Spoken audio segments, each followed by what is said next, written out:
Hi all of you, good evening. ఈరోజు బ్రహ్మముడి సీరియల్లో ఏం జరిగిందో తెలుసుకుందామా? తెలుసుకునే ముందు please subscribe my channel. Aparna వాళ్ళ అత్తగారు ఇద్దరు కావ్యరాజ్ కోసం వెయిట్ చేస్తూ ఉంటారు. అంతలో అపర్ణ కావ్యను చాలా మోసం చేశాను అత్తయ్య గారు, అత్తగారి పెత్తనం చూపించి అష్టకష్టాలు పెట్టాను, కానీ తను మాత్రం నన్ను గౌరవించి ప్రేమతోనే చూసుకుంది. నేను ఎంత అసహ్యించుకున్నా తను మాత్రం ప్రేమనే పంచింది. ఇలా కూడా ఉంటారా అని చెప్పి అనిపించింది నా కోడలు. అందుకే నేను ఒక నిర్ణయం తీసుకున్నాను. ఇక నుండి కావ్య సంతోషమే నా సంతోషం అని చెప్తుంది వాళ్ళ అత్తతో. అంతలో అపర్ణ అత్తగారు, పోనీలేమ్మా, ఇంతకాలానికి తనని అర్థం చేసుకున్నావు, ఇక ఇంతకంటే నాకు కావాల్సిందేముంది, ఇది చాలు నాకు అంటుంది.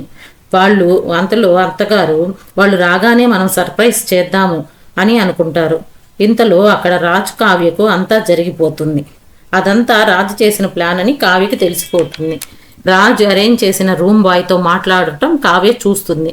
తర్వాత కావ్య రాజ్కి 4 అక్షింతలు కూడా వేస్తుంది. నేను అమ్మమ్మ గారికి అత్తయ్య గారికి చెప్తాను అని బయలుదేరుతుంది. అంతలో రాజుని కాళ్ళు పట్టుకుంటాను, ప్లీజ్ ప్లీజ్ చెప్పకు ఇంట్లో అని బ్రతిమలాడతాడు. నా పరువు తీయకే అని చెప్పి అంటాడు. అందుకు కావ్య, సరే పట్టుకోండి నా కాళ్ళు అంటుంది. దానికి రాజ్, నేనా కాళ్ళు పట్టుకోవడమా?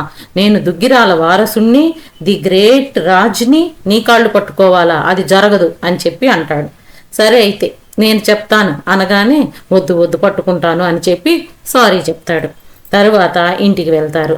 రాజు నానమ్మ ఎక్కడికి వెళ్ళారా మీరు అని చెప్పి అరుస్తుంది.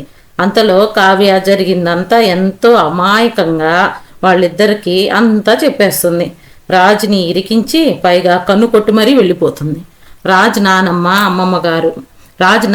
అమ్మగారు ఇద్దరు బాగా అక్షింతలు వేసి వెళ్ళిపోతారు. తర్వాత రాజు నానమ్మ గారు కావ్య దగ్గరికి వచ్చి, కావ్య దిగులు పడకమ్మా, వాడి ప్రేమను తప్పుగా అర్థం చేసుకోకు అని చెప్పి అంటుంది. అందుకు కావ్య, అదేమి లేదు నా అమ్మమ్మగారు, ఆయన ప్లాన్ చేశాను అని అనుకుంటున్నాడు. అయినా నా పర్మిషన్ లేకుండా ఆయన నన్ను ఏమైనా చేయగలడా? ఆయన చేస్తున్న ప్రతి పని నాకు తెలుసు, అయినా కామ్గా ఉన్నాను, అది నాకు నచ్చింది. ఈ విషయం మీ మనవడికి కూడా చెప్పండి అని చెప్పి సిగ్గుపడుతూ వెళ్ళిపోతుంది. ఇంతటితో ఈరోజు ఎపిసోడ్ అయిపోతుంది. రేపటి అప్డేట్స్ కోసం please subscribe my channel. Thank you all of you.